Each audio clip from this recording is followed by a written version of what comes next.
Good morning. It is 10:30 a.m. It is Sunday, and that means it is time for Sunday Club, which is a weekly Ruby on Rails live stream where each week we work on a Ruby on Rails application together, look at some code, move the app forward a little bit, and the application is focused on a ticketing app and event registration and ticketing application, and the idea is that it's going to specialize in group bookings, group ticket sales, group events, things like that.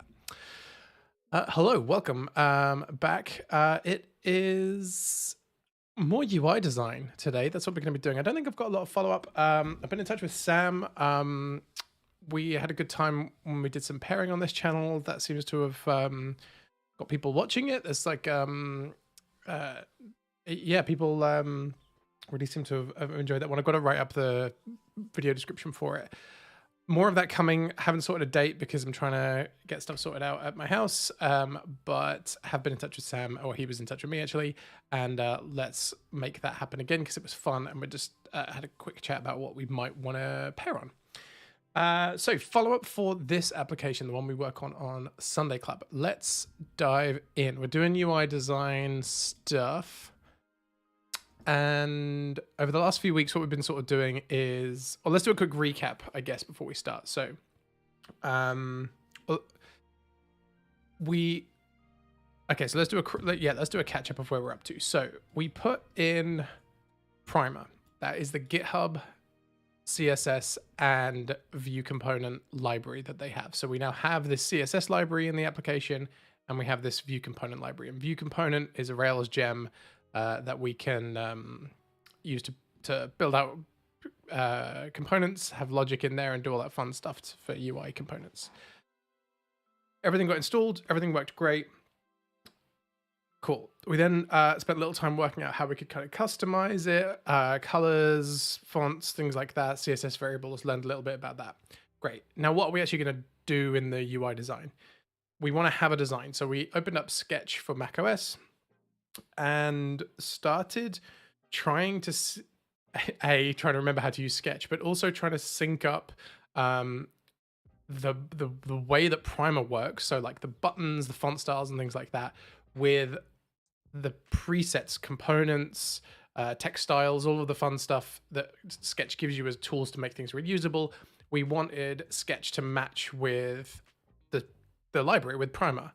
And eventually, as we extend Primer and adjust Primer, we want the two to stay in sync. I haven't had a chance to look up design tokens and things like that, but from my initial search, it doesn't seem like Sketch is quite up to where Figma is for that, so we might have to kind of circle back for that. And if anyone knows differently, please reach out. And so I did some work off stream and start to bring these two things into line. So let's take a look at what I did. So this is a big Sketch page full of different artboards, but this is like, I've called it components. I think I might need to start breaking this down, but basically like this is an artboard full of typography. And if I click on these, and I know this is difficult to view on the stream, by the way, I have looked at this, like the only thing I can see is that there is like zoom in the artboard. So I can zoom right in here to make this readable, but I don't seem to know a way to zoom this stuff on the right-hand side. Again, if anyone knows, I only did as much of a search as I had time to do, but if anyone knows if that's an option, it would be great to make that a bit bigger. Just for Sketch. So you'll have to kind of take my word for some of the stuff for, I think the stream's in HD, so got to look at it on a big screen if you want to see. So we have each of these bits of typography is a text style in Sketch. That's what they're called here. So what that means is that you can reuse them over and over again. And then when you make a change to the underlying text style, it will change everywhere and kind of be kept in sync. These all match to Primer. Now, how do I know they match to Primer? Well, I went and looked for an HTML sample that has all of the HTML elements in it. And I found one. I actually can't remember what it was called. HTML sample? Yeah, I've got it from the Stack Overflow article. So I'm going to put this in the So this one. No, that was actually a page. I actually put both of these. This is the one I ended up using. So shout out to whoever wrote this. So you can see, I'm going to put this link in the YouTube video description. So if anyone wants to take a look. You can do. Oops. And also, I did find this markup test page, which has shout out to whatever thing is rendering that page because it did not work. It has a bunch of stuff here where you can sort of see them, but that you can't. You could go and grab the HTML of that page, but it's not like in. I'll put this in markup test page. HTML markup test page. I'll check that in. But I found this one really helpful. The one in GitHub. I've just popped those in the YouTube video description. So this one here that had a code, we could just grab out, and we could copy and paste it into. Where's my code editor? Here. I actually plonked it on the homepage just because I didn't really care where it went. I just wanted all of these elements in here.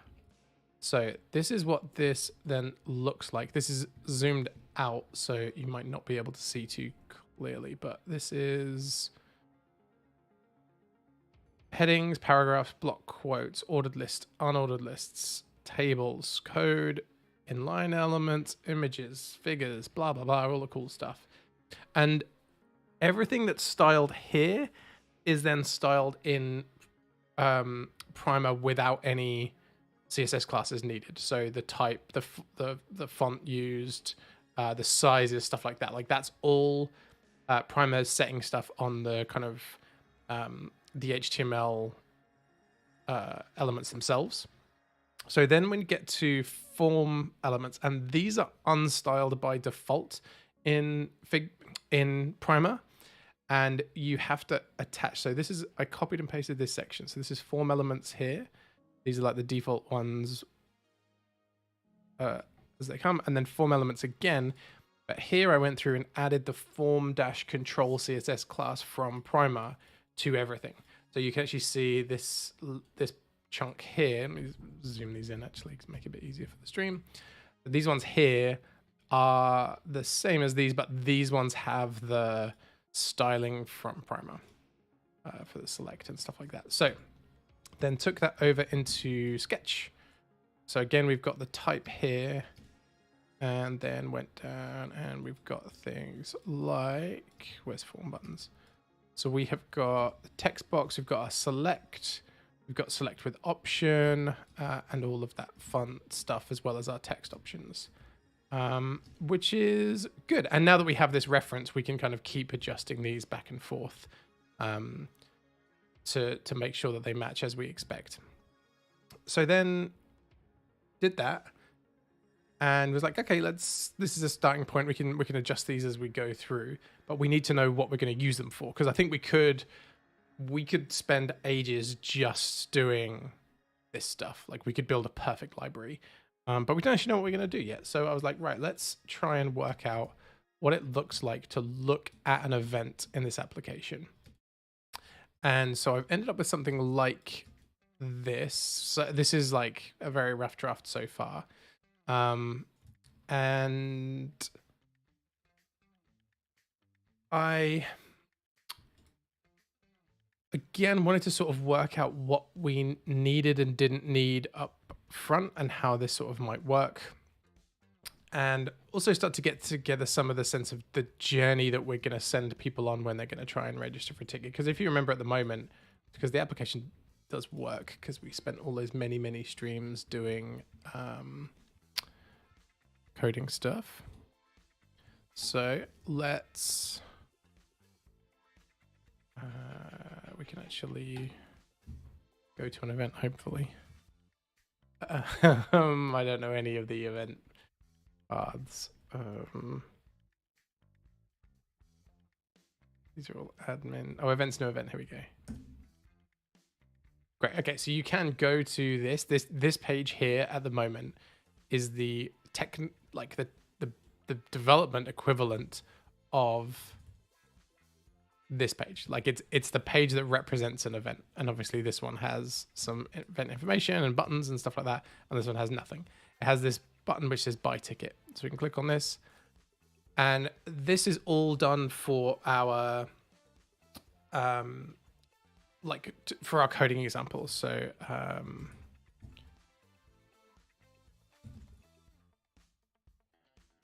you type this stuff in, you confirm your order, and then thank you for your order. And so that then creates the attendee record for that person and the fact that they're attending. And there's no other logic than that. Like that's all we built out.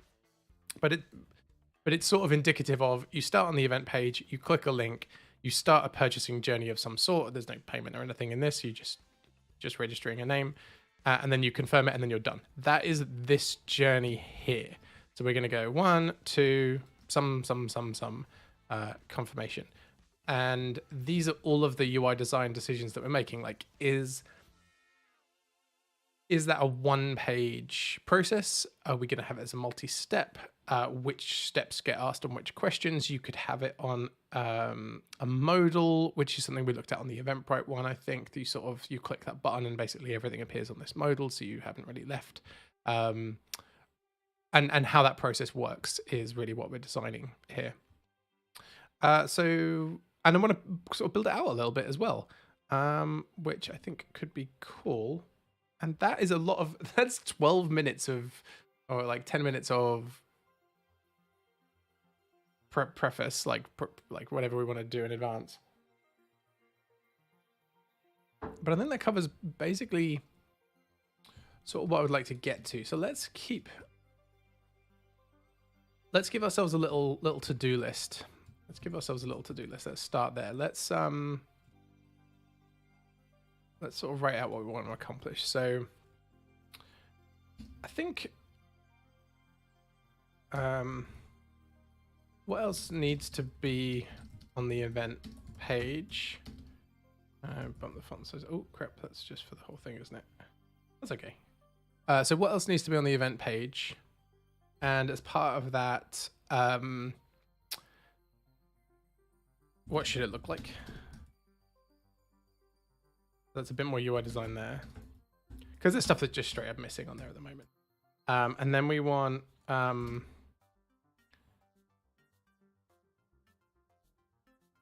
what does the booking flow look like? And that I'm really excited by, because that can start to get us into our group things, group bookings, group registrations, and things like that, which we haven't talked about for ages, but it's supposed to be like the twist of this application, like or the unique part about this application. What does the booking flow look like? And then I want to look at what do the desktop versions look like on mobile. So,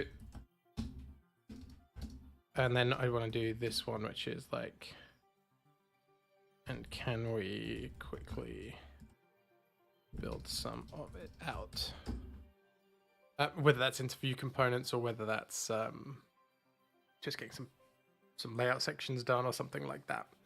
All right, so that's kind of the order that I think I would approach this in. So one note about this, which is like, what do the desktop versions look like on mobile?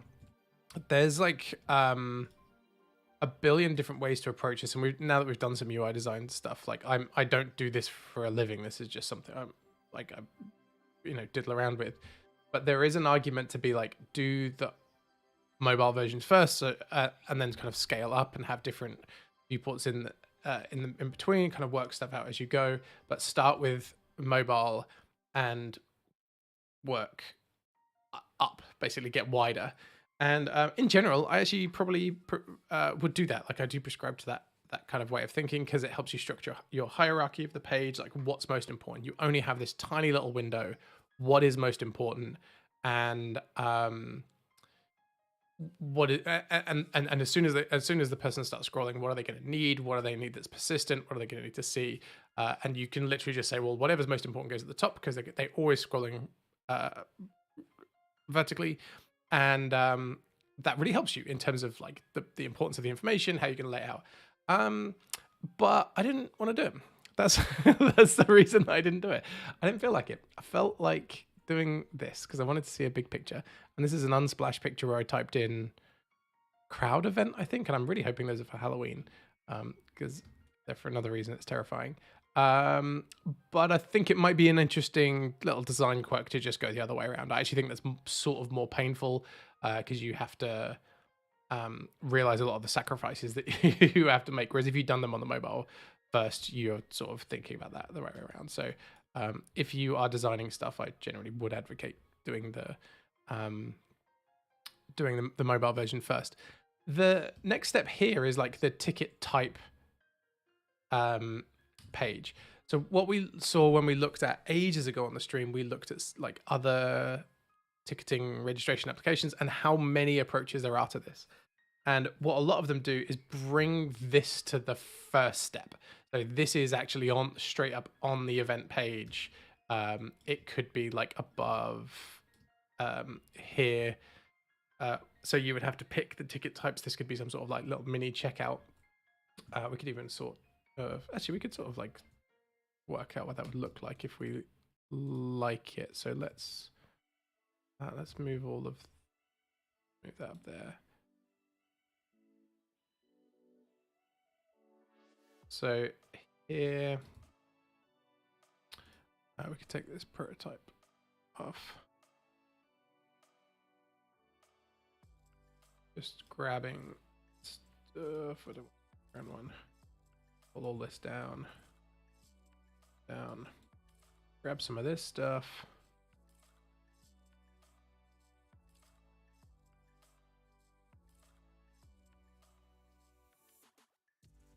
And we could sort of delineate this somehow. Let's that. This over here. Move this in somehow. I'm just being pretty arbitrary because it's just an example. And this could come above.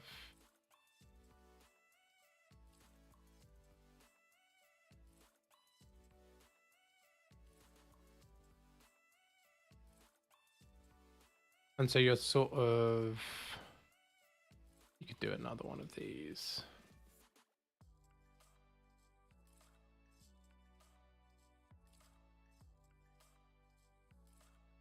And you would, well, that one didn't come with it.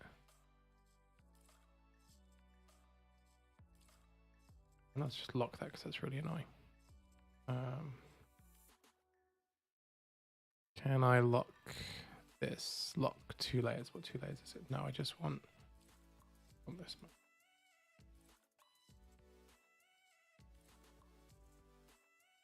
And what is this one? Yeah, we can lock that as well. I'm just sort of trying to lock this line. I'm just trying to get example up and running. Because I was just messing around last night trying to get this up, and then I ended up liking what I had done, so that's the worst case. Although I have discovered, this is something I have found, that there is something in Sketch called assistants, and your assistant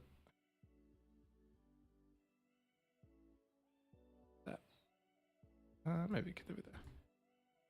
Okay, so this is sort of the idea here. These could maybe come down to be slightly smaller or something. I don't know.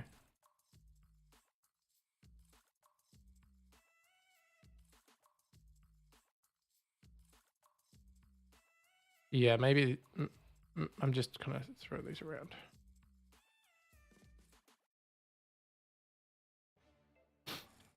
All right, so you've got some ticket types, blah blah blah. That's not very great. We could do them better. So the problem with this, I think, in terms of having this all on this page, is that some of them get pretty lengthy pretty quickly, and you're having to move the rest of the information down the page. So it's not uncommon, I think, to see multiple, let's say more than 5 event types. And so let's say you've got like a multi-day event, You've got day tickets, morning tickets, tickets for each different session, blah, blah, blah. Like, and each one is a ticket type, which is a totally valid purchasing experience. Like, I don't even think that's bad. It's like, here are multiple types of ticket you can buy. I'm not going to ask you further down the purchasing pipeline which one you want. Just pick the number. You probably want 2 weekend tickets, and maybe your friend is coming for only one of the days. So you might want 1 day ticket. That's not a multi-day event. I think that's a perfectly good and understandable and well-used UI structure. I think it's a lot to put on this first initial page, or you end up having to make it really small because it's fighting for space amongst like, what is the event?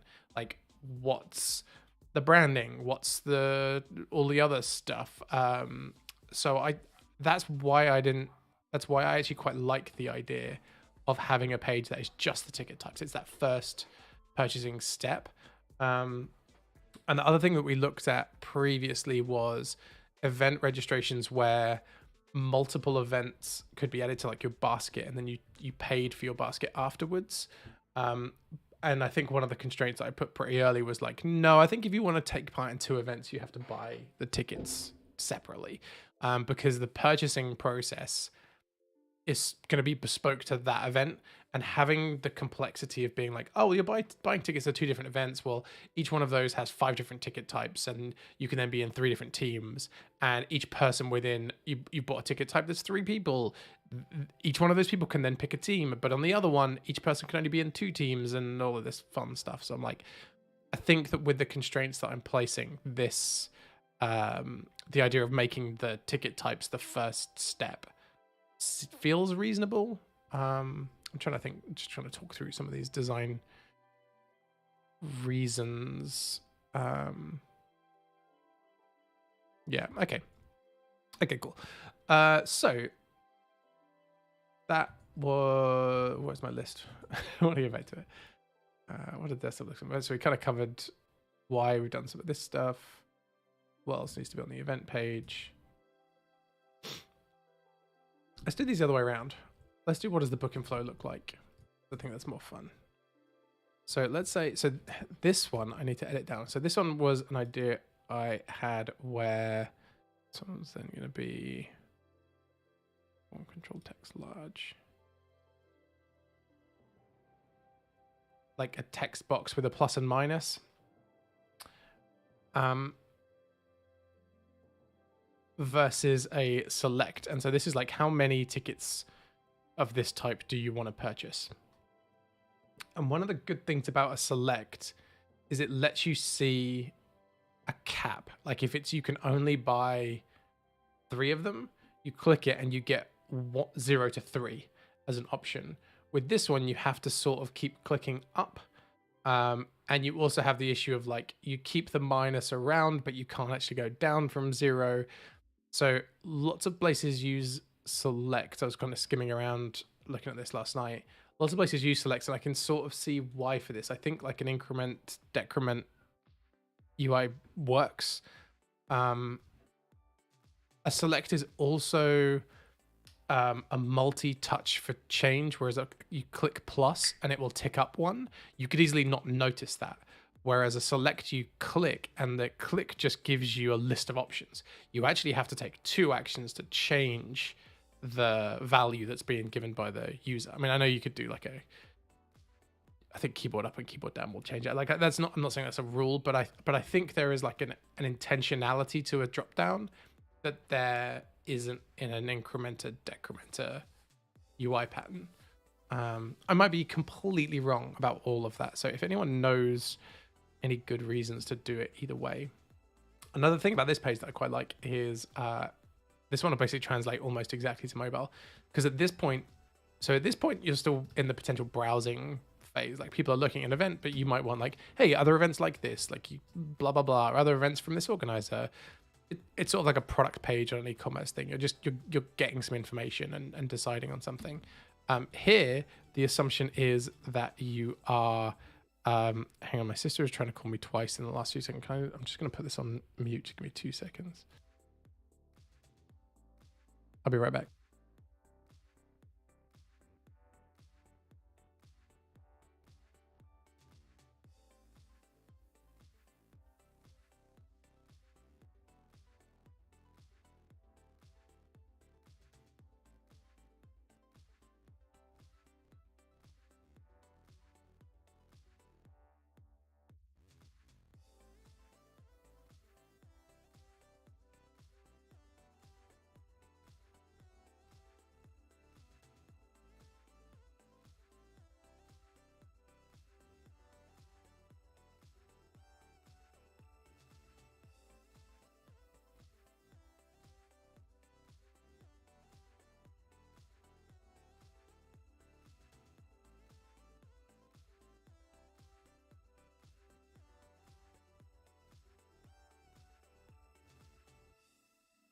Hello, sorry about the little break. Apparently there is a flood in my mum's kitchen that I have to go and help with. I wait for the plumber or something after I've done this stream, but I don't have to do that until 1 o'clock. Again, for reasons I didn't quite get from my sister. All right, that's an exciting Sunday. I'm gonna go look at a flooded bathroom or kitchen or whatever it was. Cool. Right, what were we saying? Like, this page will be it's pretty much the same on mobile. Like, we'll make some slight adjustments, but there's nothing here. And again, that's because we're in that purchasing journey. We're like, hey, we're taking away all the distractions. You've indicated that you're ready to go. Like, let's just ask you a series of questions or whatever information we need to get you to the end of this. Let's not worry about like giving you more than you need. So that's kind of why this is pretty stark. I'm not sure it'll end up being quite this stark, but you know, I quite like that. So let's do more of this. Let's keep going. So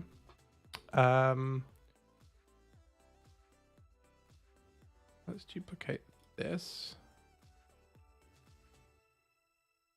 And I think this little section up here,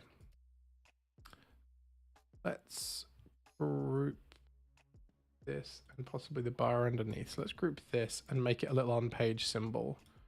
So we let's do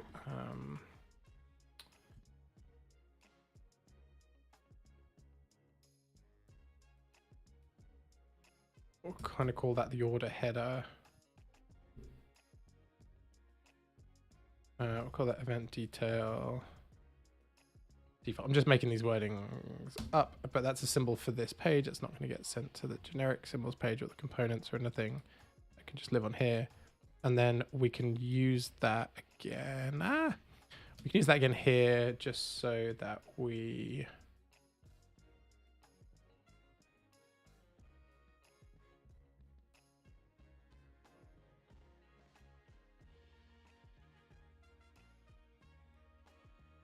Show components.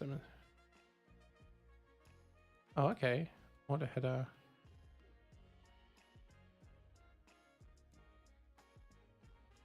Insert symbol. Oh, cool. Okay. Oh, that's cool. Okay, so that's what that little browser is for. So you can browse around for what you're looking for, click insert, and give it here. Okay, great. So we can then just chuck this on here and then get rid of the underlying. Or we can just go down. It doesn't matter, does it? We can just move over here. Erase all of this. Call this here. That'd be fine. All right, great. So that means that when we then do another page, we can then use the same header again. And the idea here is that this would be all of the consistent information about the event that they're trying to purchase. The thing for to reassure them that they're on the right purchasing journey. And once they have picked their ticket types, okay, so what have we got in our application at the moment? We've got the event owner and the order owner information. So we want to know, let's get rid of this stuff because this is all about ticket types. So we now know, what's that? Why is there a big rectangle there? I don't know what that was. So we now know,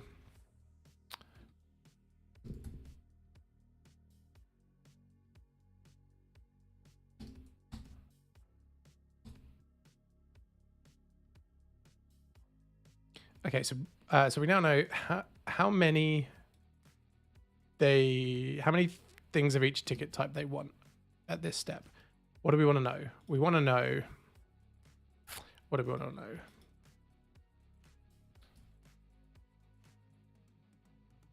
Your detail. I'm making this up, by the way. Like,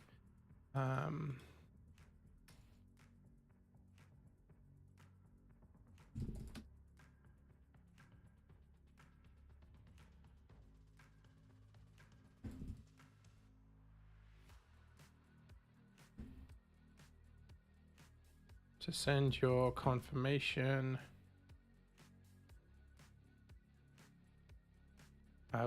We'll use these details. Send your confirmation.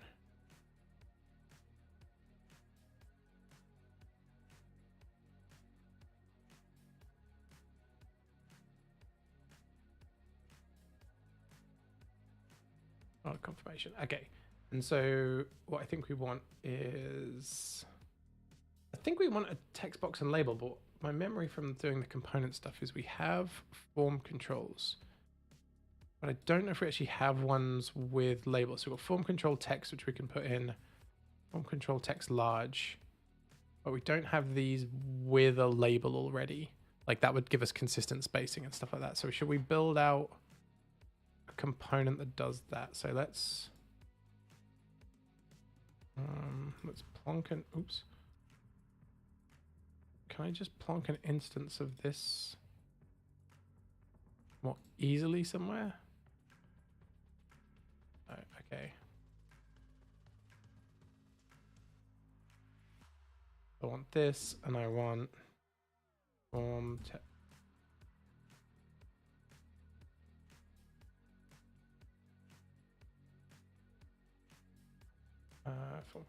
Okay. Oh no, that's a layer style. Shit. Okay, I'm still getting used to Sketch. So it's /text. This one. Great. Okay, and so do we have a text style for label? How do you browse text styles? Can you browse text styles? Text. Can you browse text styles is a good. So font. I feel like,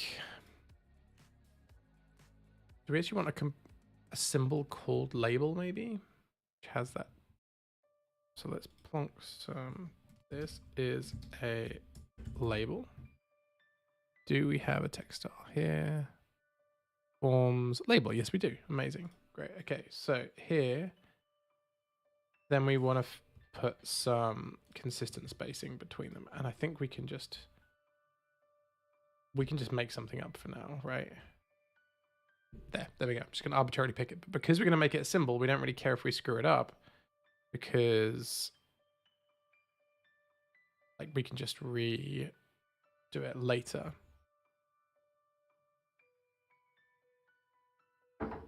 Sorry, I'm just going to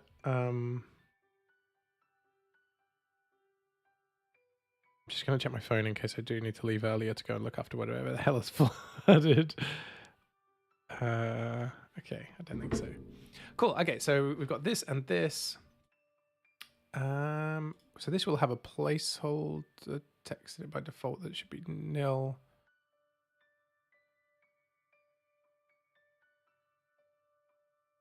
No, only the large one has placeholder. Okay, so we can add that in. And the other thing I was going to say is like some, like this. Sometimes what we have is like little prompt text.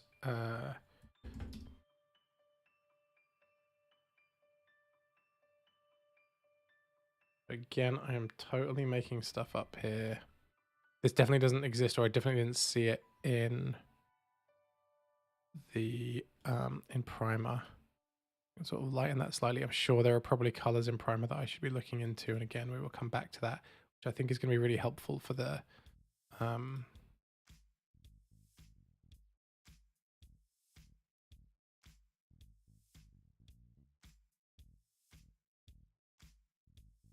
maybe that could even go down to 30.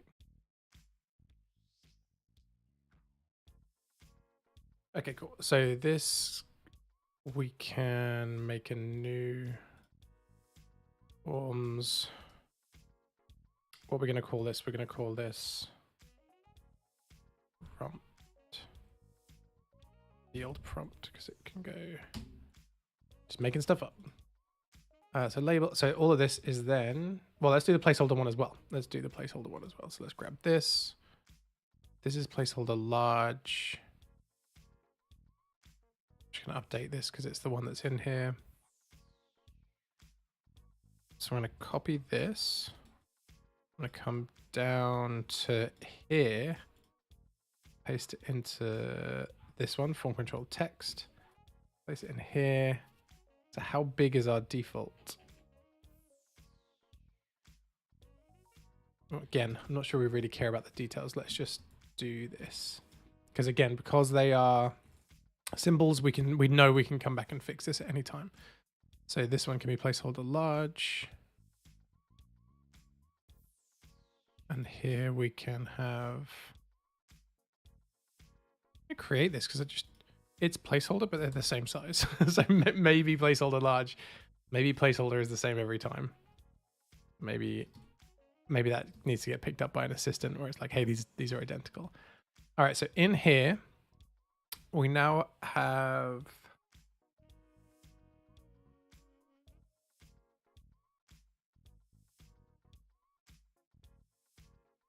so you can override the text value but not the text style. Text value but not the text style. Let's create a symbol for this. And here, do we want two? Do we want one that's a label and a text field, and then a separate sketch component that's the label, the text field, and the prompt? Or do we always include the prompt and just override it as blank? Or will that always give us an annoyingly shaped component because we'll always have to be ignoring that spacing? So I think we probably want, yeah, I think we probably want those separate. So in here,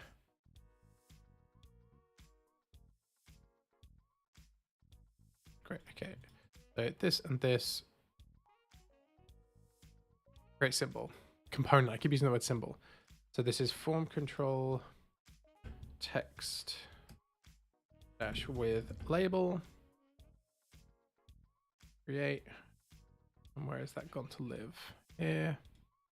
All the text ones can go together, I think. That's text with label, and then we can do the same thing again, but this time we can do create symbol, text with label, and prompt.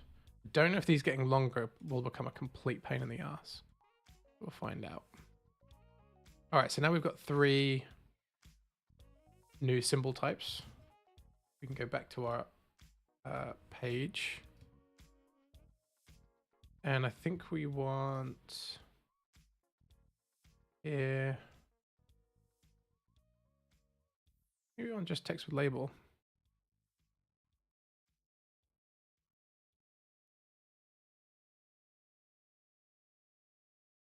And I think we want no placeholder.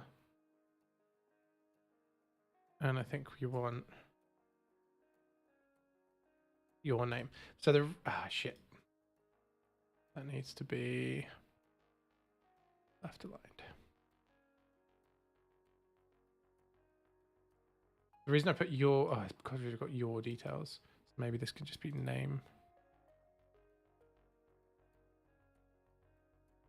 Oh, that's really helpful. That's so helpful. They've made it so that when you double click on a text item that exists within a symbol, and you edit the text, it now just edits your override. What used to happen is it used to take you all the way into the symbol, which was incredibly annoying. You had to remember to come back to the override. So shout out to Sketch for getting better and better over time.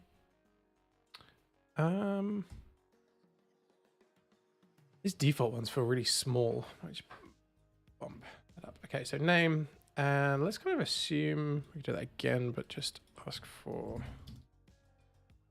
email address. Again, staying vertical at this point, and we would presumably want some sort of consistent spacing between those, which we can figure out later. So at this point, this is the order owner's details. And we want these because this individual exists above and beyond the idea of the attendees in the order. So this could be, let's say that you're running a family fun run and 3 kids are running. This is probably the parents' details. So it's like, hey, this is my email address. This is where you're going to send the confirmation. We're then going to want to collect the participants, the attendees' details. And so here we either stick with like your, or we could switch to something like,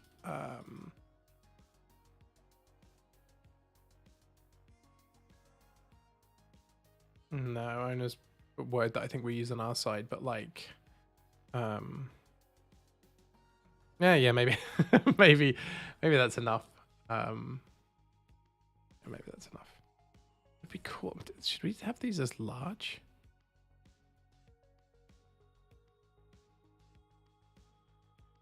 Oh, if I switch it to large, it doesn't override the size. reset, that's text. Then I go to text large. So we'll always do that. But what would be cool? Oh, because it's text with label. So I'm overriding it, but I'm still inside that. I think I would want... Okay, yeah. So, okay, I'll need to come back to work out which of these we want symbols for. Because you could then have text with label large, text with label with prompt large, and you're doing all your variations. All right, let's. This doesn't look great, but that's fine. We've got our order owner details. Great. Let's assume at this point that there might be more information that we want to gather, but we just don't know what that is yet. So for a bunch of events, this might be it. Like, because a lot of events don't collect per participant information. You're just buying a quantity of tickets. So we don't care who the people are that are taking part. And we're not providing a way to subdivide them into groups. There's just, like, take that family fun run. Okay, you are a parent buying a ticket for 3 kids, but we don't care about any of the kids' information. So we just care that there is an order and that there is a ticket that has been purchased, or 3 tickets have been purchased, or a ticket that represents a family ticket or something like that. And therefore everything on this page will be all of the order information. So we could even sort of have something like that's a component as well, just that header and subheader, to make sure you have consistent spacing. You can do that here before making it out into, this could be like section heading with subheading. Section. Again, that's just for this page now, but that one feels like it could easily become something more. I'm just kind of plonking these around here. So then we can do this. And then all we're actually overriding is these.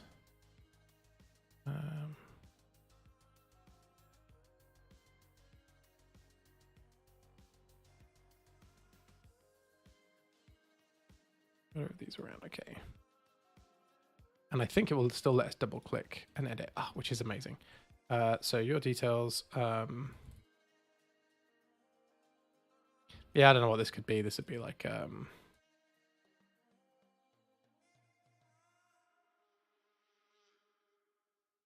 stuff. I don't know, yeah, blah, blah, blah. So this could then be, I don't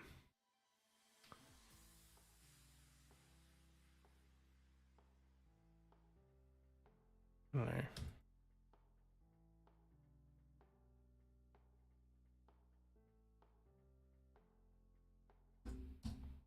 This could be just stuff that's defined as a Q&A for the order owner.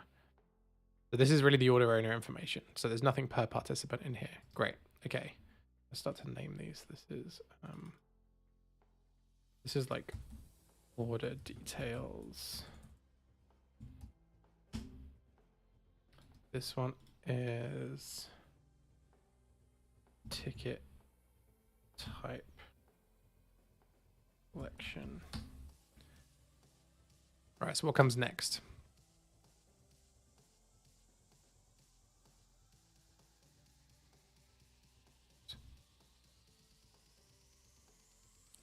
Now we want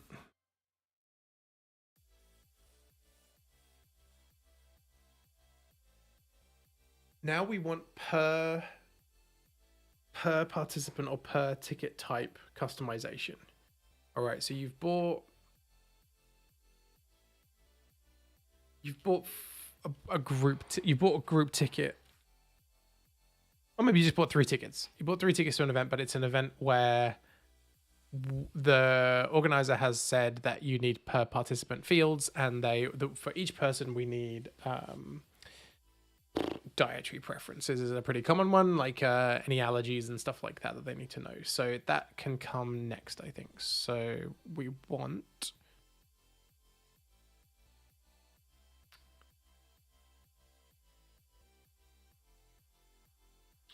This one I find a little tricky. So this one can get real when you're doing group events. This one can get really long and bulky really quickly.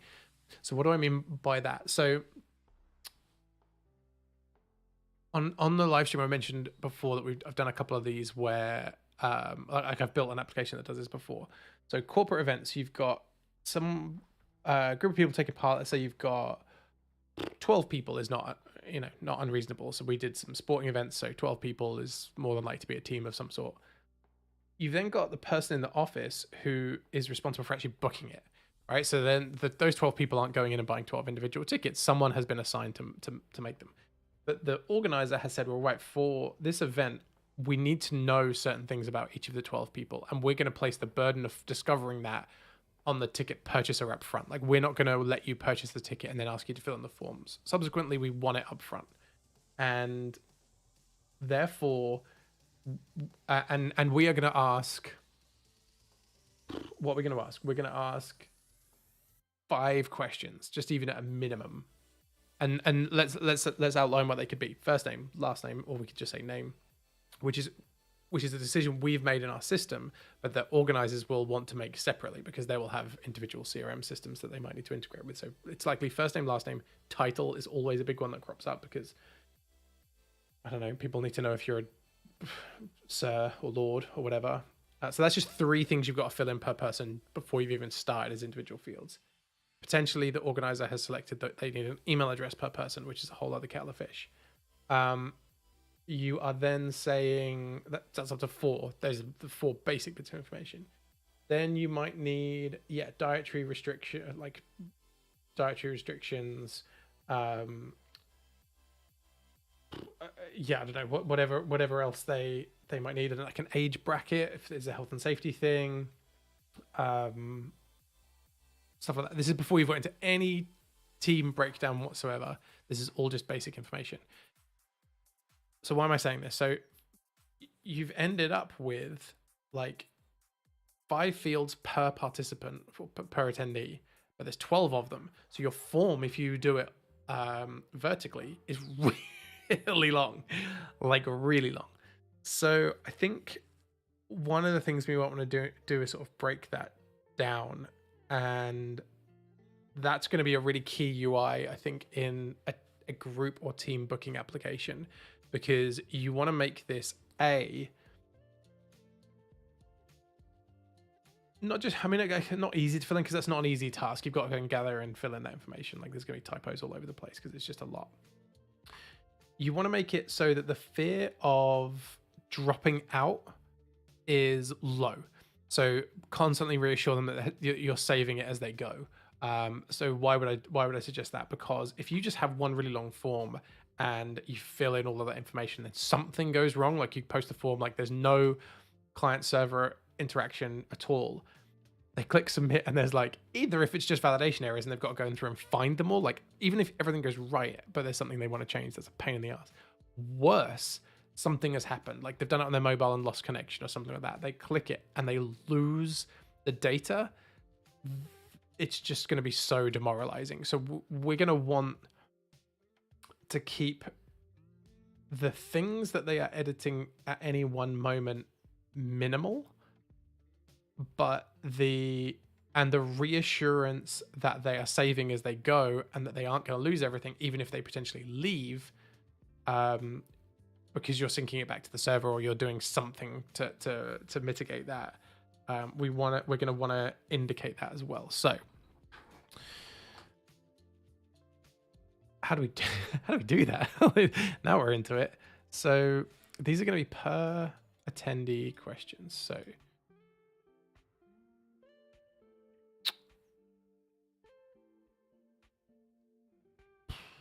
let's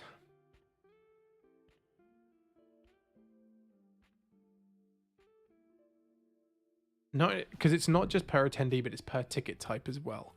So, and we need to indicate to the orderer what they're doing. So we could have like one family ticket. So you got, let's say it's simple, adult tickets and child tickets. Okay, so they've ordered 2 adult tickets, 2 child tickets, 4 people. they need to enter the details of those 4 people because we've asked for first name and last name and dietary things for all 4.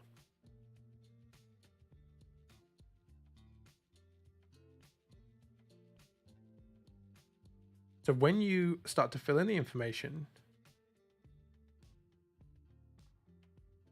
you need to be sure that what you're filling in, you haven't accidentally entered the adult's details in the child ticket form, right?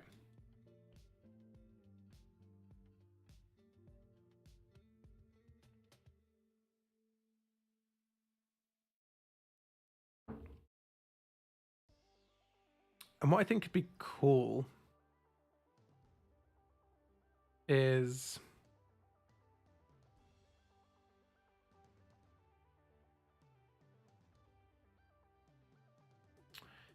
I guess showing them a persistent summary and then having them go in to edit. So let's actually map this out a little bit more. So this one could be, let's again, we haven't got any prices or anything. This is sort of like, and this can go. We're not going to do like leaving that there as a reminder that that's an option. So just move that down a bit.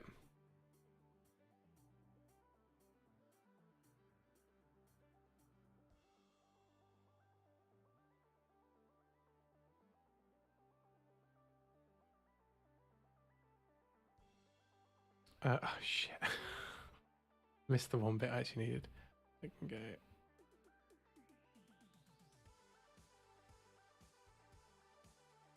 Oh, it's because I'm doing. Oh, I see it. Oh, I see. I'm clicking in the wrong order. So I want that. No, okay. Am I pressing Alt first?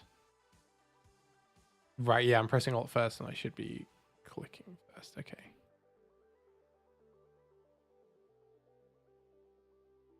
It's a habit. Okay. So this one will be child ticket. Okay, so they got and then this one we're gonna have oh, did I not, are these not from the thing? Oh, these are just actual, oh no, here we go. Option.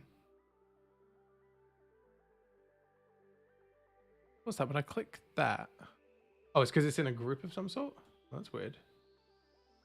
Group of nothing. Okay, so there, that one can be 2. Is this one in a group as well?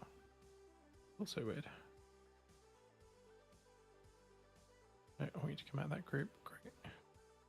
And then this one can also be 2. Okay, so we're actually mapping out a little bit roughly what this is. So 2 adult tickets, 2 child tickets. So you come in here and say, right, who are you?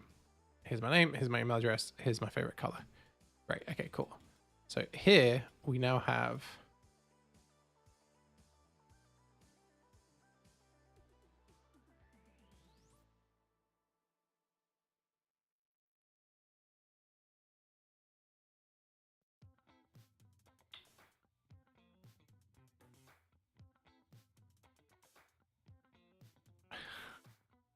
I must have seen this UI when we were doing all the research.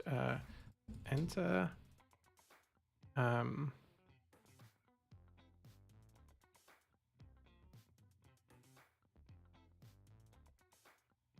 you doing this? For each.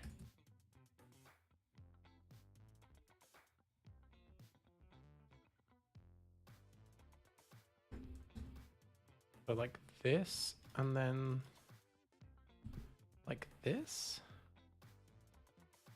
Oh, this wouldn't be plural, would it? Because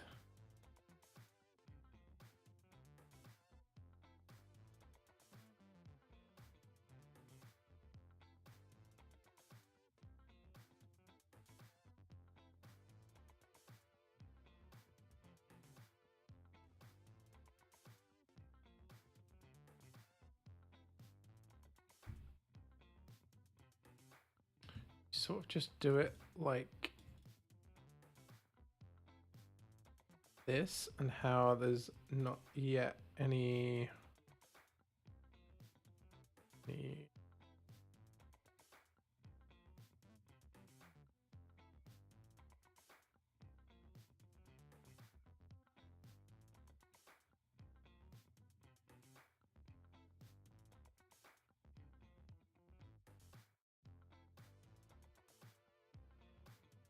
do I always do that? Let's click and then Alt. Shit. Select them both. Click and Alt and move them. Okay. Alt. All right, so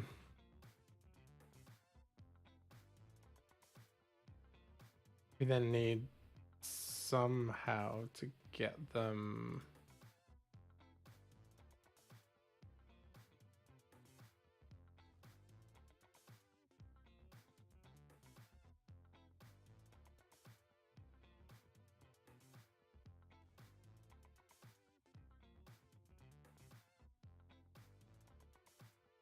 And this one could be add because we know.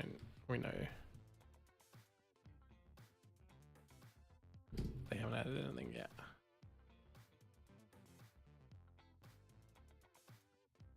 Like this? Okay.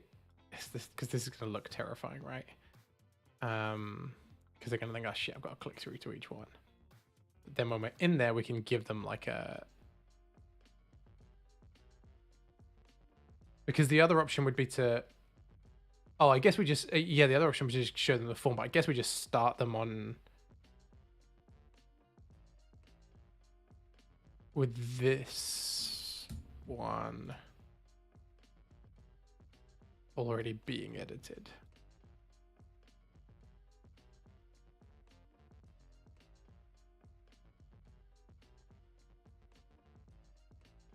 And it would be, I think it would be good if the summary wasn't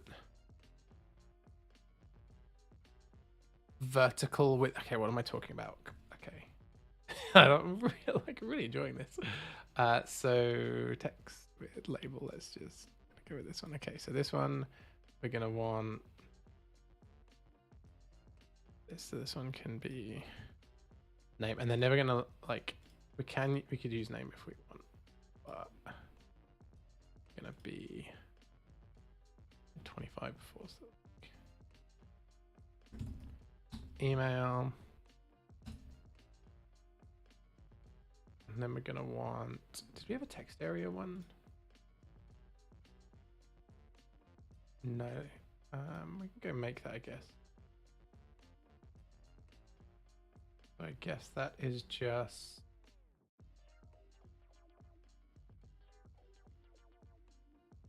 I think if we just steal this, paste it on here,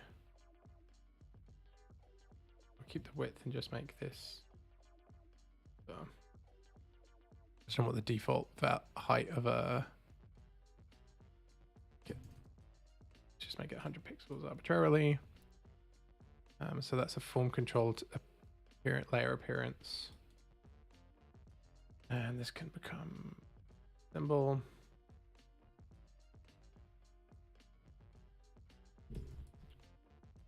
Control text area. I added default to all the other ones. Oh, wait, there actually have slash default.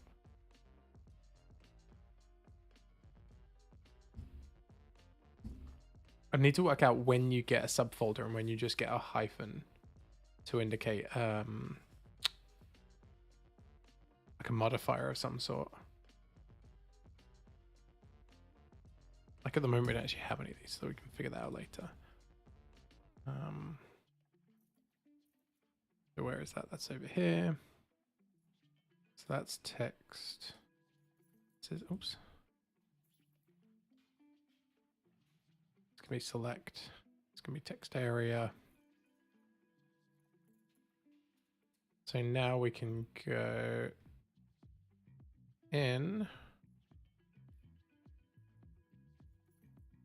and in here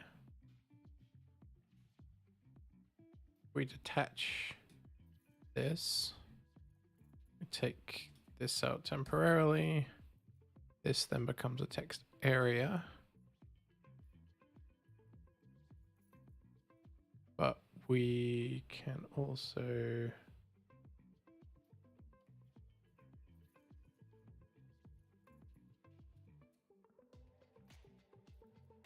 oh, that's already a oh, I see. I wanted to detach the whole thing. Detach all contents from symbol. Cool.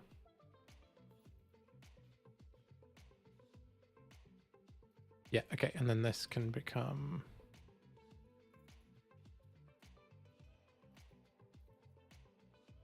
Let's use this one. I'm making a label and text area thing. That's what I'm trying to accomplish.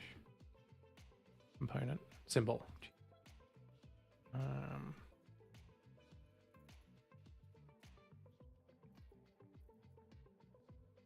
With detaching everything, you end up with everything in loads of groups. Great. Okay, so this is a label. Text area, so these two can then become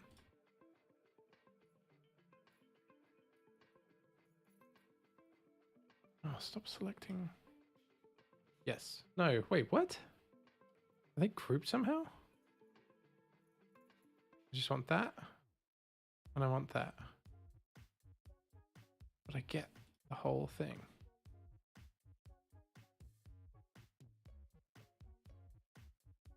Weird. So again, it's done the same thing. It keeps selecting the whole of the artboard. So let's. Oh, is that just what it does when it? I've got both of them. No, because I can't do create.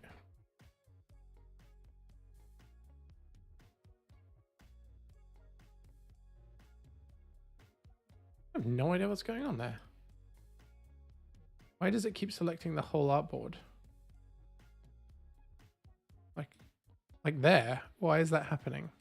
Just want that and I want that. I want to create a symbol. And this is text area with label.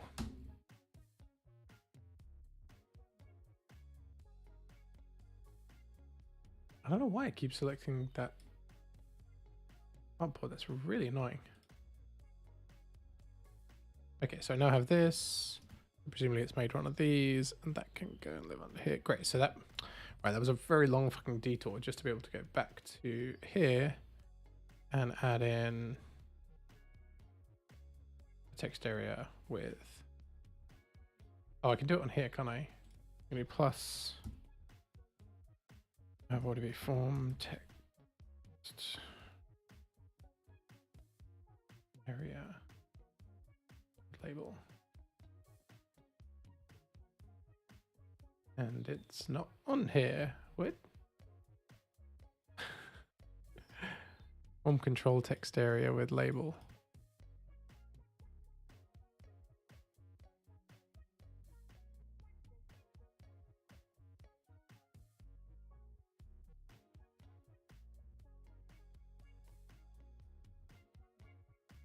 Form control text area with label. Great. So this, and then we can make this wider.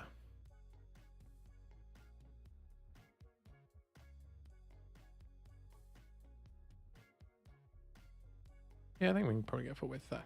All right, so then we're asking a bunch of questions.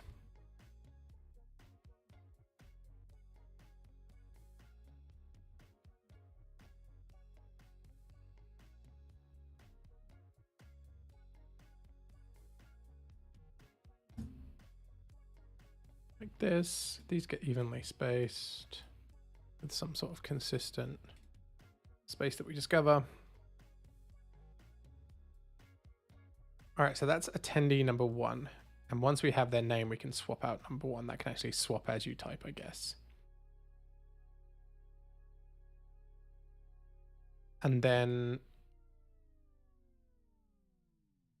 this could be disabled. And instead, because you haven't got all of the details you need to progress to the next step. So any required fields for each attendee need to be completed before you can progress on your purchasing journey for this ticket type, right? So here we need like a primary button.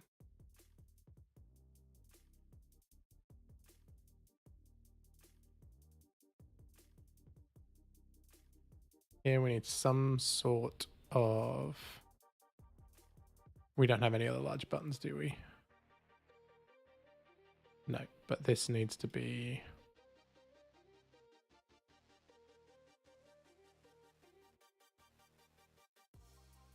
that with some sort of explanation. We can come back and build that properly. All right, so you're entering person 1.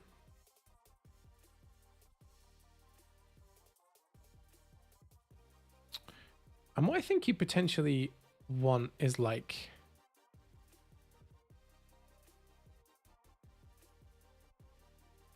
to be able to scroll through these. So I think we want like a before and like a back and forward navigator. So we had a little decrementer here. I knew keeping these was going to be useful. So is any of that a symbol? Yeah, only that part. So let's take this. Oh, we just need that one. All right, so let's take this.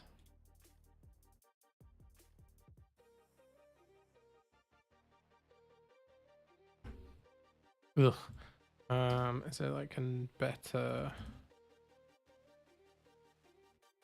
arrow? We could make one. Oh, that's pretty cool. It's sort of more like a play button, but we'll figure that out.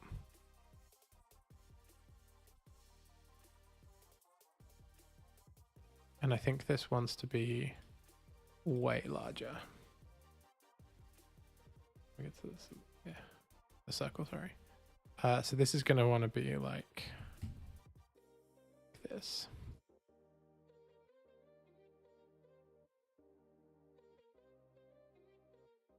Again, we're going to want to look at the right. Gray, so where's our blue kind of coloring there?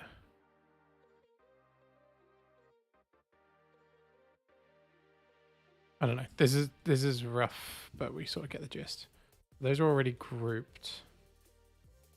And then we can copy the group, move over, come to this, and then just flip this around.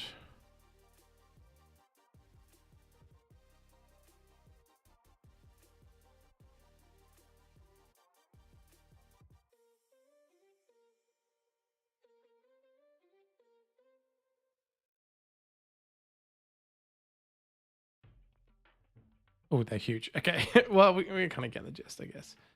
Okay, they're really huge. And they look like shit. But this could be your next... I mean, you can actually have those above that. But that could be like your... pretty dark as well. Okay, let's just fix these a little bit because they do look a bit too shit.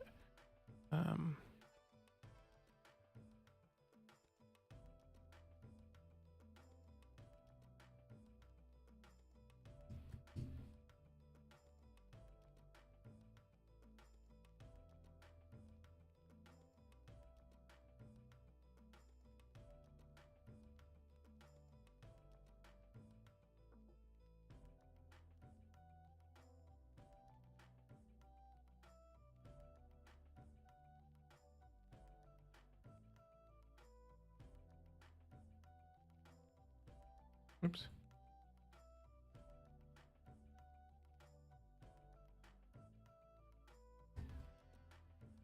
All right, so that's at least mildly better. This looks kind of stupid, but you could have next and previous and things like that in there, just so that you can then kind of flick through them. So you could edit like this one. You could type in like Bob and Bob at example.com, and you don't know Bob's dietary requirements, but you could hit next, and then you're editing number 2. But as far as the UI is concerned, is you haven't actually like that's not a scroller, because what I think would be easy to do here is make it so that these were like a like a turbo edit inline. So you click edit, add details. This would all collapse, and then all of those form fields would appear. We'd have some sort of representation of the attendee here. All of these would collapse, and then all of the form would appear here. But the number of questions that you're going to have per attendee is so unknown that you could have like a really significant size change, like because you're going to want to collapse all of this down and have like the smallest possible summary for each attendee. But the form is always going to be longer.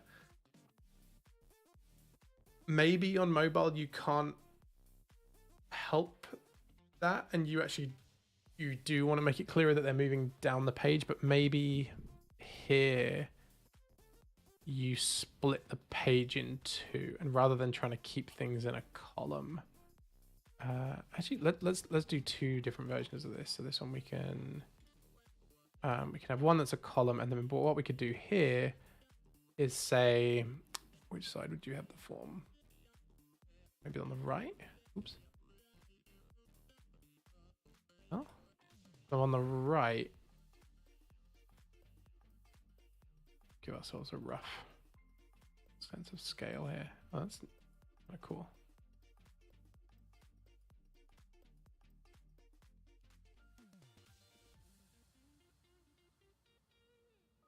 And then this, that could stay over there. Actually, that could kind of come over here, I guess. I don't know. And then over here,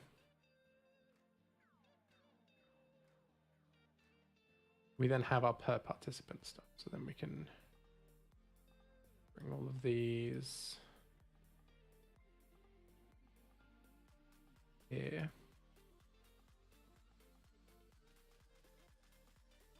And we wouldn't want to keep it like this.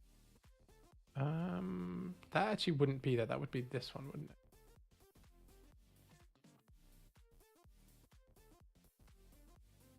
And you would still have number one as well. So that would, yeah, actually, I'm really, oh no, we'll get there. We'll get there. We'll get there. Like, let's just fix some of this stuff up.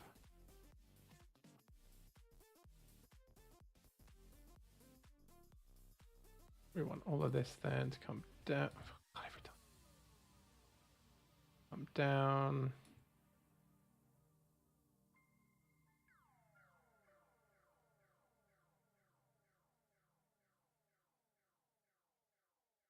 Just using the grid system pretty arbitrarily. I don't think that's the one that exists within Primer. I think it's just what was lying around in my sketch settings. It's just a 12 column grid of some, there was like 1180, I think. This one is the one we're actually editing at the moment. Bring this in here.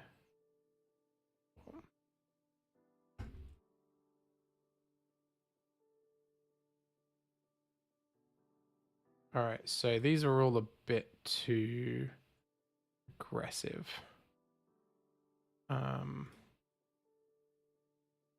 But in here, you can now say something like,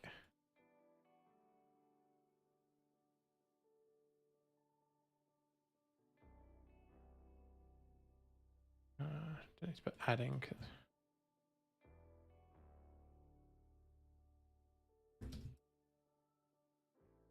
And then as you put in the name, this could swap out. And then it could, actually, no, that's a bad example. But here you could then do, you need a, we need like a subheading set of classes.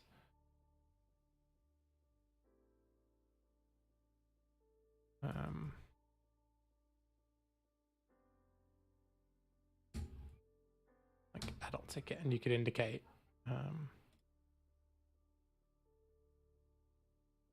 you can hear all the dogs and something's going on. My neighbor's gone. One of my neighbors.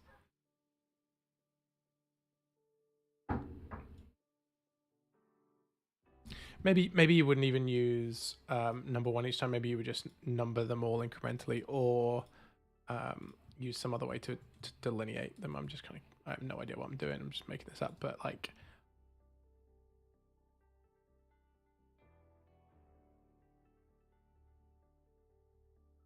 we'd probably want to use some sort of color, I think, to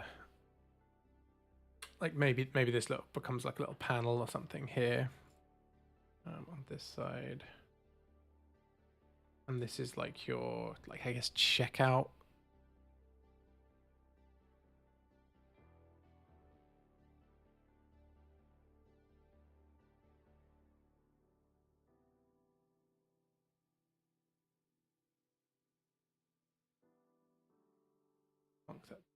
Yeah.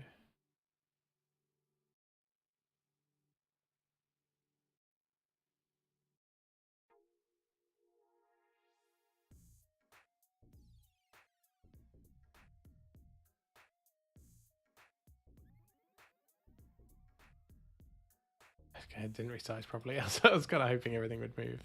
And these are grey buttons, so that won't work, but.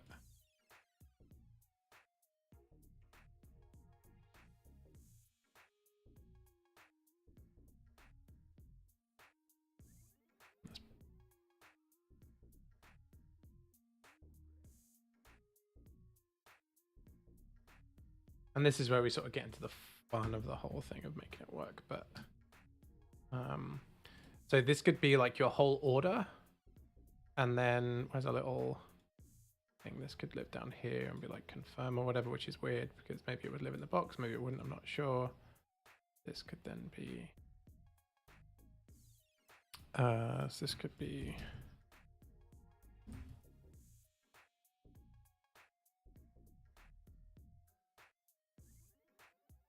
something like this. It could just be save details. And then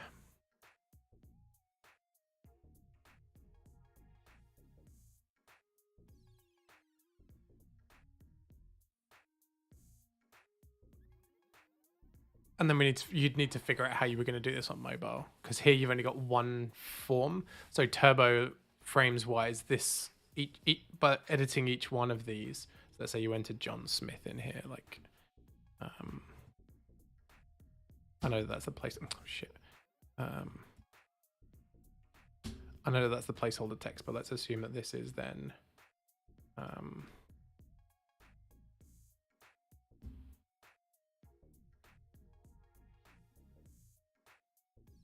and you start to put a little summary under here of John's deets that you've entered. So this then becomes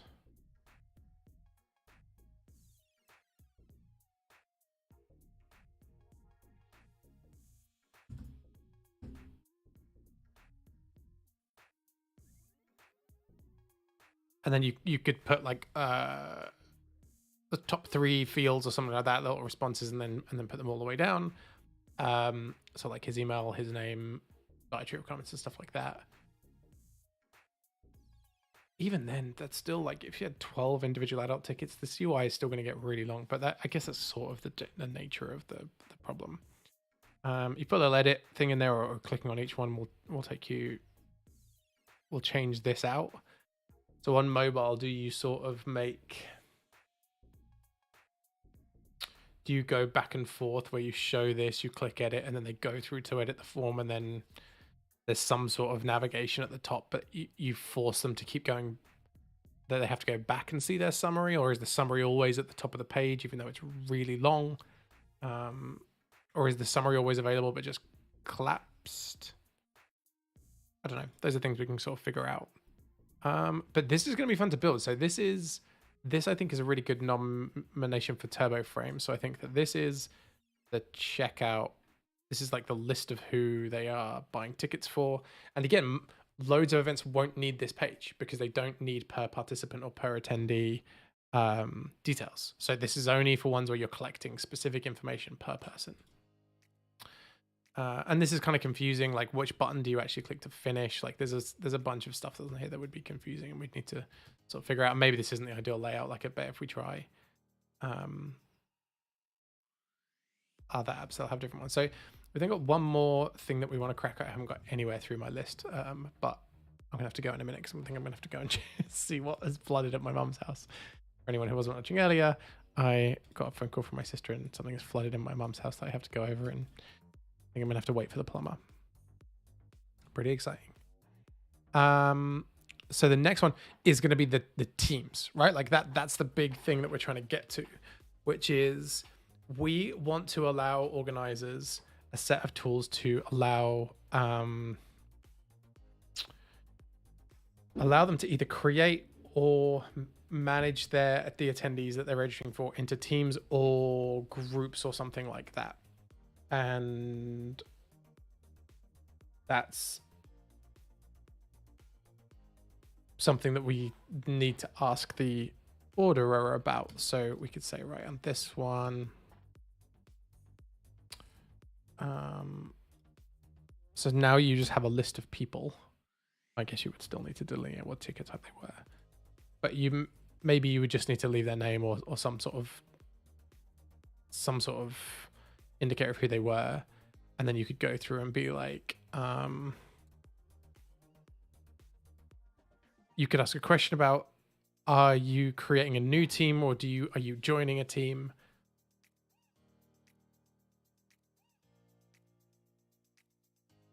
Would you need to ask that per participant, or would you just ask that? No, I think you wouldn't. But that could be this page. So here, this could something like, I'm just kind of, I'm hand waving over a bunch of stuff, but I want to get back into this. Again, it could be team, could be group.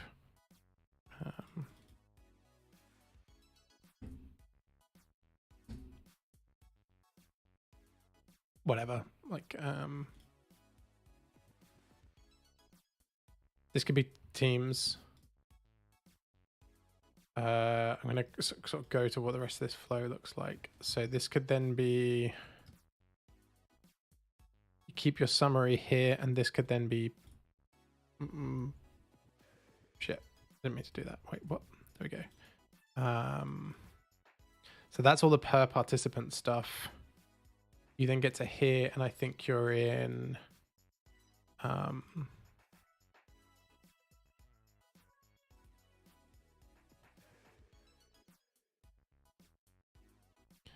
so at this point,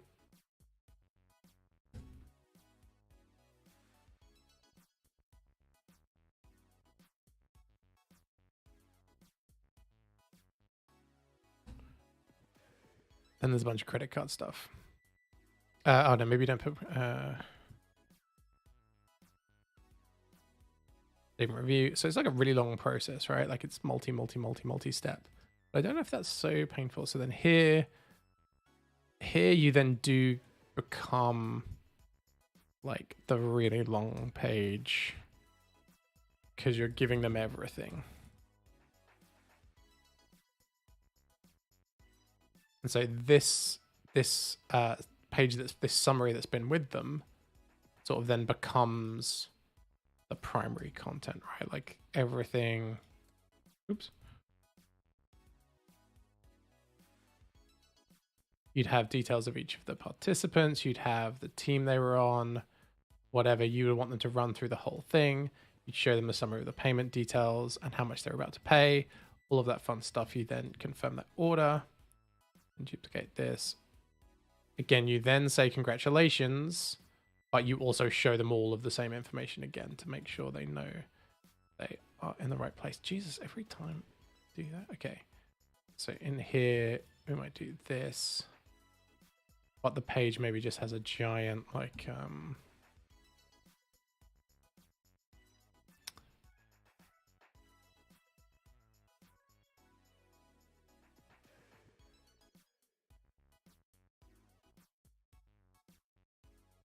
oh no, I don't want random. I want,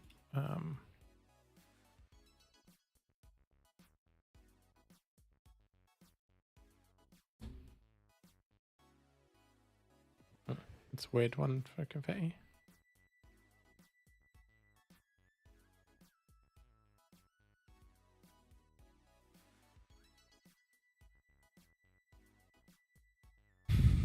These were slightly weird confetti images. I'm not sure I would have tagged all of these as confetti.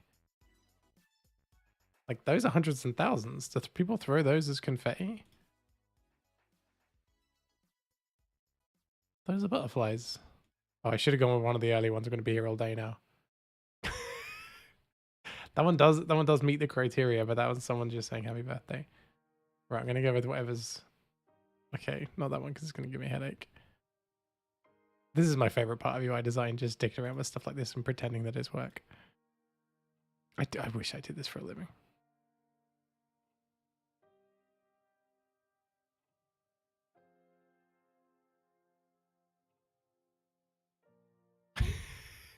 Where's my little refresh symbol gone? And oh, it's in it here? Okay. Okay, come on, one more. What doesn't even make any sense? Okay, hang on.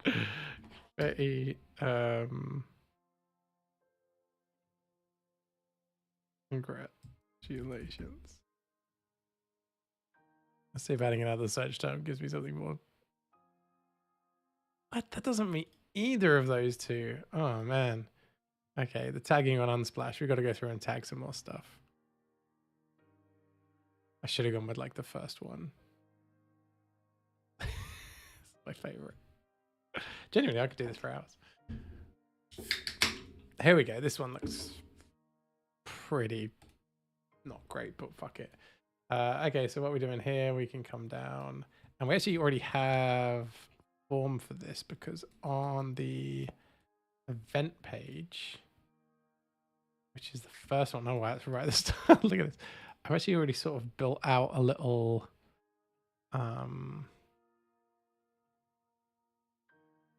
sort of couple of rectangles. So we can come all the way. Okay, it's a long way. Place that here and then plonk it up here. But instead of, that's called mask, but it's not a mask, which is confusing.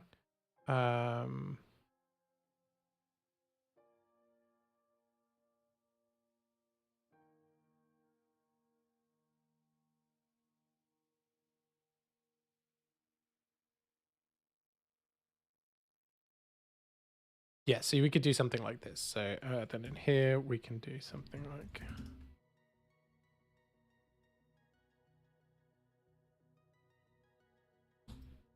The order is confused. And then like that cannot go...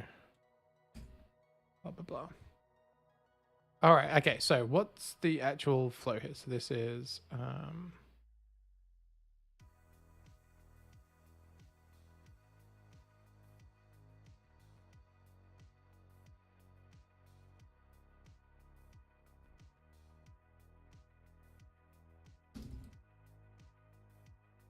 review your order. Sorry, this is really tiny. I can't see it very clearly either, but I'm just trying to get some headings on the page for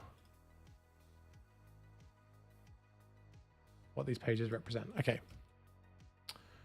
So a multi-step journey, multi-step. But which I think that's one of the things in one of those early streams I was trying to get across. Like, we're not doing a simple thing. Like, you could do it as one giant form. But as we saw, I think it was on like active.com, it was like their set up an event page is like 13 sections long. Like not even 13 steps long, it's 13 sections long. And each section has like multiple bits of logic you have to perform because you're trying to set up something that's complicated. I think you might easily look at this and be like, no, we should try and collapse this onto a one-page process to purchase, corporate event with 12 attendees and someone trying to put the credit card details in and stuff. They shouldn't have to leave the page or they should be able to see everything on one page.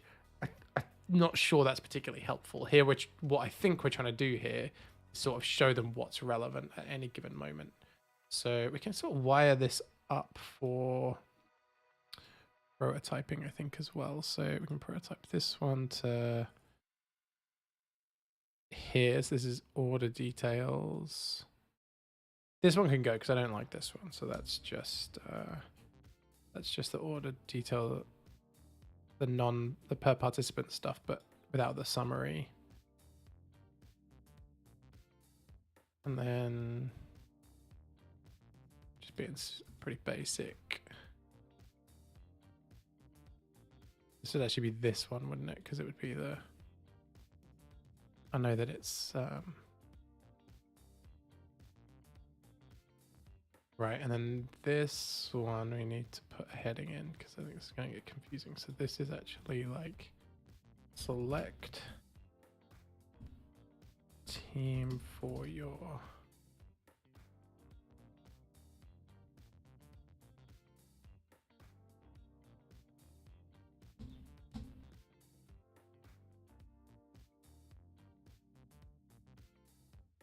Select teams for attendees. That one, yeah, like I said, all of this is all over the shop, but we're just trying to indicate what we're trying to do on each one. So this one would go to here. Payment details. This one would be like the master confirmation button on the page. We go to here. This one would go away. This one would go to here. This one would be giant. And when you click on it, you would go to here. You should have your summary. Okay, so let's take a look at what that actually looks like. And then I got to go because I've got to go and see what the hell is flooded. So we're here.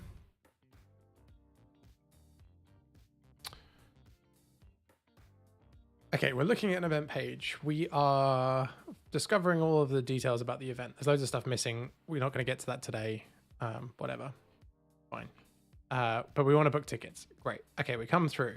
We see the different ticket types that are available for this event. And we select quantities. I think it's going to be on select. And this could potentially get complicated depending on loads of fun stuff. Early birds, blah, blah, blah. We confirm that, right? We then want the details of the ticket purchaser. And the reason we want this is we are at this point saying these details are going to remain persistent with this order. The individual attendees that may exist within this order, we're going to manage separately. But this is where the order confirmation is going, and this will always be persistent. This will always be separate from participant or attendee information. Whatever we need to know about the person booking it, this is it. And for loads and loads of events, this is all you need because you don't care about per participant stuff. So for a bunch of events, this might be the only step that then happens. If, as an event organizer, you say, I want to know information per participants, we know that in the system. So when you click save and next step, great. We know about what you want. That's a bit of a jarring UI leap. So you probably want to figure something out there. But what we then show you is some sort of bare bones summary that indicates that per participant, per attendee, you're going to need to fill some stuff in. And we default you to start with number 1.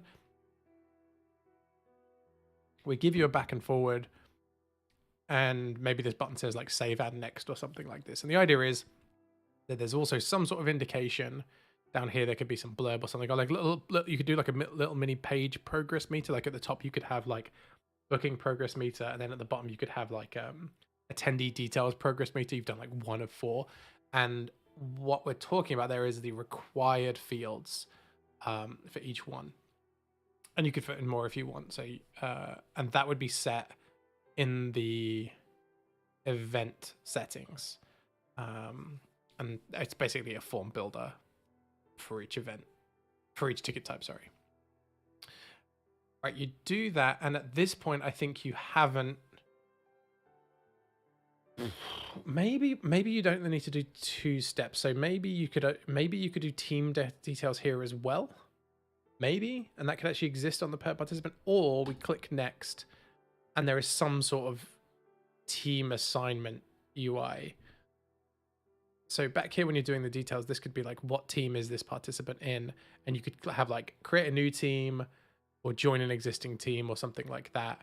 And then you could have like all add everyone to the same team in this order or something like that. So maybe this isn't needed. Maybe you do that in here, but that's kind of the fun part. And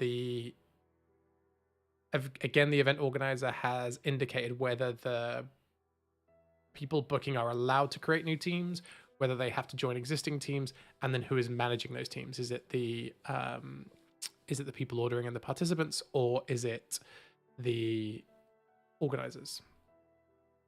So, okay, so something about teams somewhere, somehow. Don't know about that. Just hand waving over that complexity.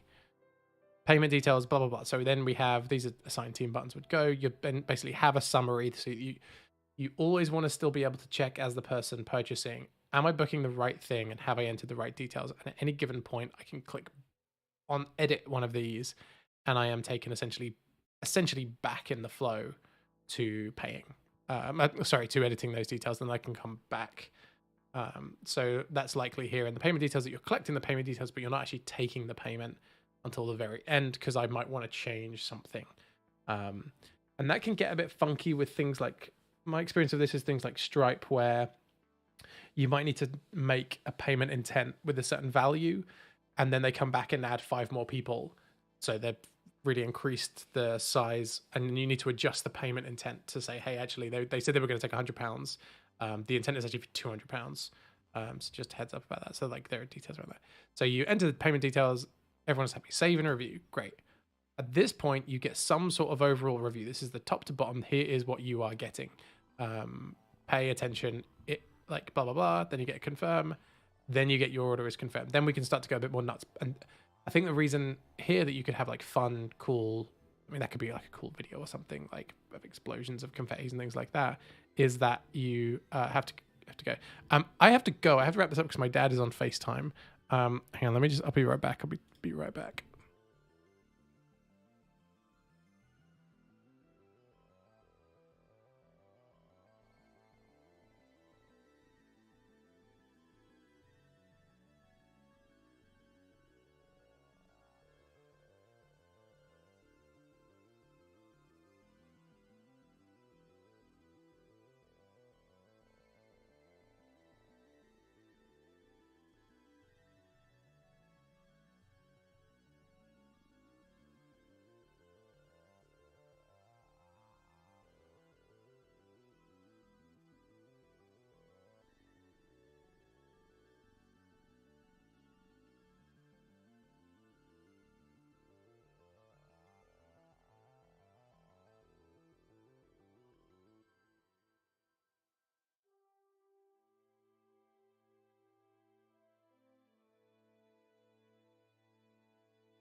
Okay, I have to go.